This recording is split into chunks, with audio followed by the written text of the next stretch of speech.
Thank you. We will now go to our guest, who's been very patient. Mamadou, can you hear us? Yes, I do hear you. Do you hear me? Perfectly. We see you, we hear you. So I will turn the floor over to you. If you could just specify where you're speaking to us from. Thank you, Stefan. Thank you for having me. I'm calling from Kosti, White Nile, which is a state that is bordering South Sudan.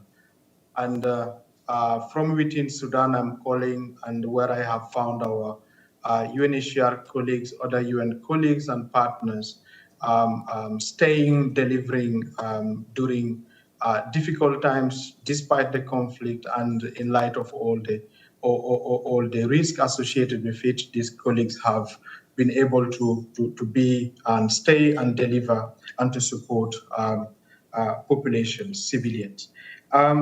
If I may, Stefan, this morning I met with a group of refugees who came from Khartoum. They had found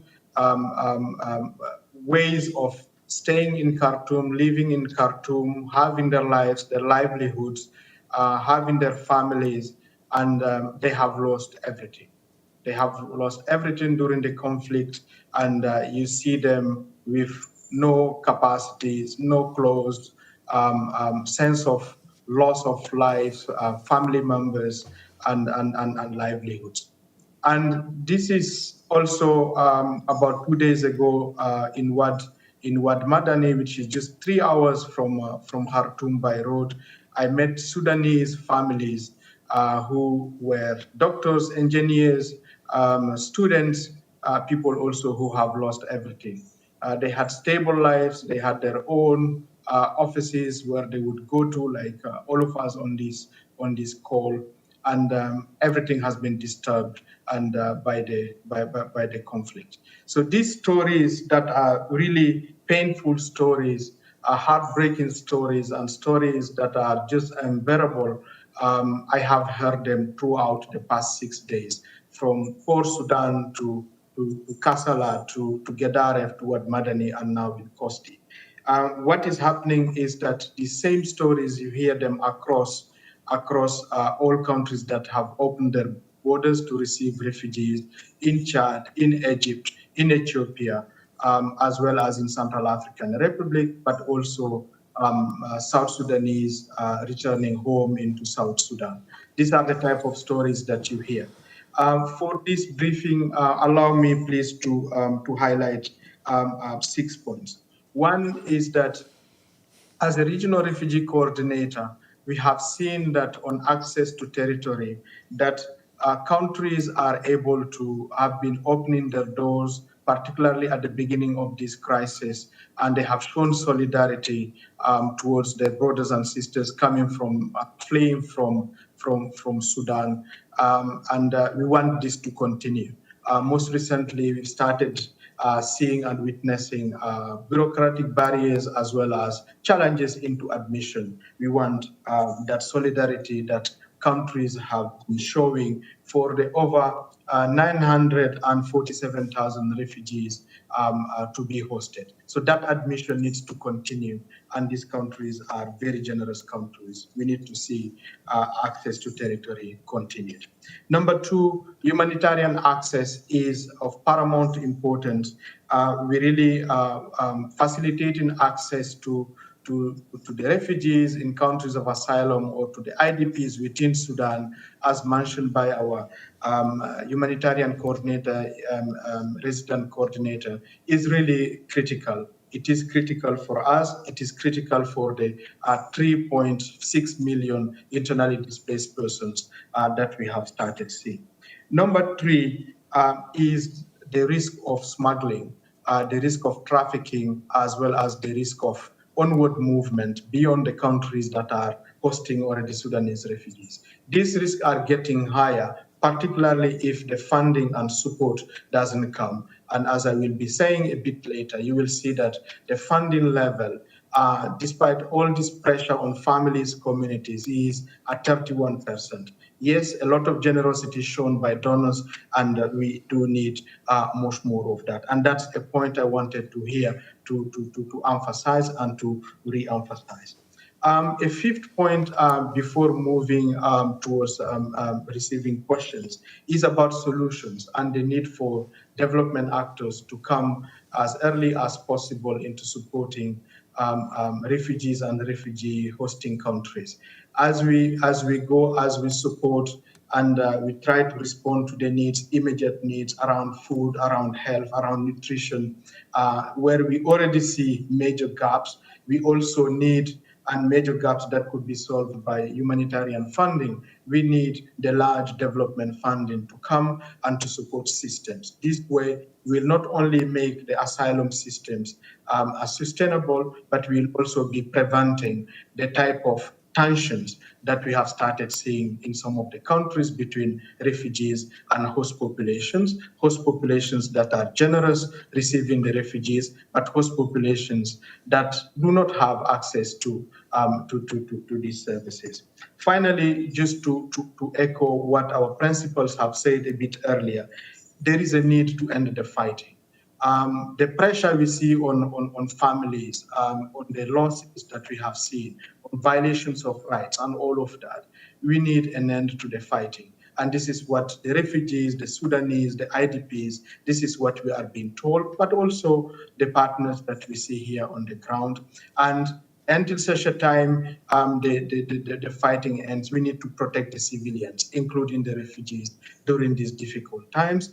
And of course, as all of this is happening, an appeal for additional solidarity, generosity towards the refugees, additional solidarity and generosity to the appeals we are making for funding, remembering that only 31% of the need are being covered so far.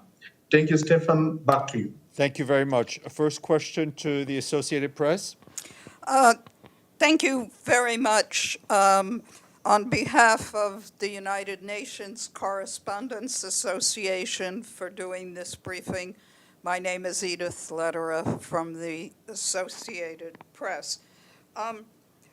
First, could you just clarify a couple of figures? I think you said that there were 3.6 million displaced people. Does that include IDPs?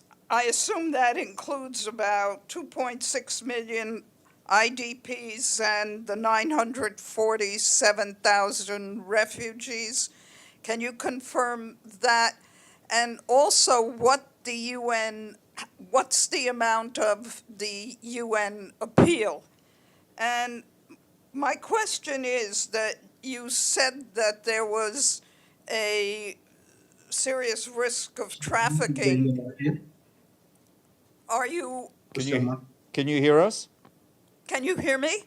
I was just saying that you said that there was a serious risk of trafficking, and I wonder if you've already seen examples of this, and is it laborers or is it girls being trafficked in sex trafficking? Thank you. Thank you. Go ahead, Mamadou, please.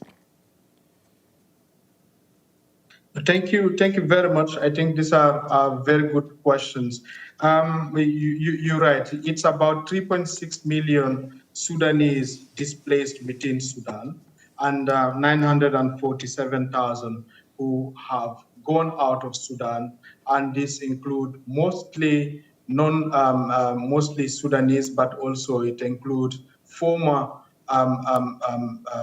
South Sudanese refugees, former Ethiopian refugees, former Eritrean refugees. So you have two groups, people who are inside the country, the 3.6, and then the people who have crossed international borders and who have sought international protection.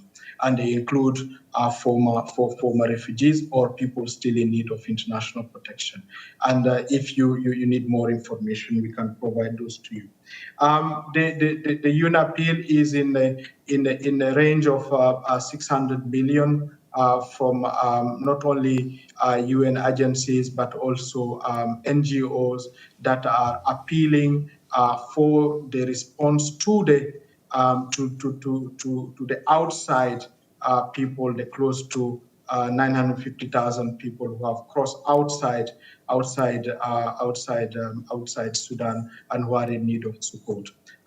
They include health-related needs, they include food-related needs, protection, alleviating some of the major suffering that people have gone through, including mental health, and yes, and the basic needs such as access to water and sanitation.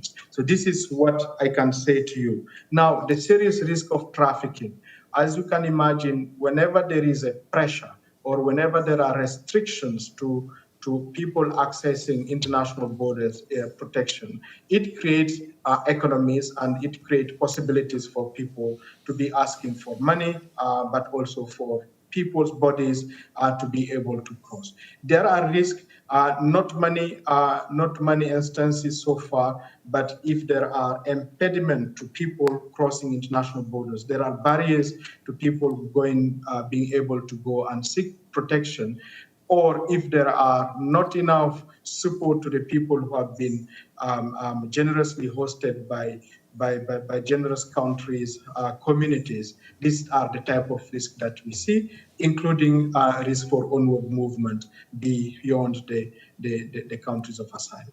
Thank you. Thank you. Kirsten Salome, Al Jazeera.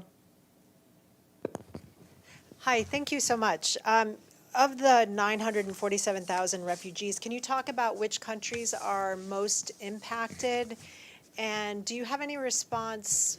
We've been seeing Sudanese refugees, I know, in Libya, camped outside some UN offices there, and they've expressed frustration to our reporters on the ground that they haven't been able to get any help. What kind of challenges is that posing to the UN outside of Sudan, I guess is my question. Thank you. Very valid questions. The countries that are the most affected include Chad, Egypt, South Sudan, Ethiopia, and then Central African Republic. These are the immediate neighboring countries. And yes, we do see people moving towards countries. And yes, these are needs that our colleagues and partners are trying to address. It's not always the easiest of making sure that these needs are being covered, but I can assure you that our colleagues are trying their best in addition to our partners. Thank you.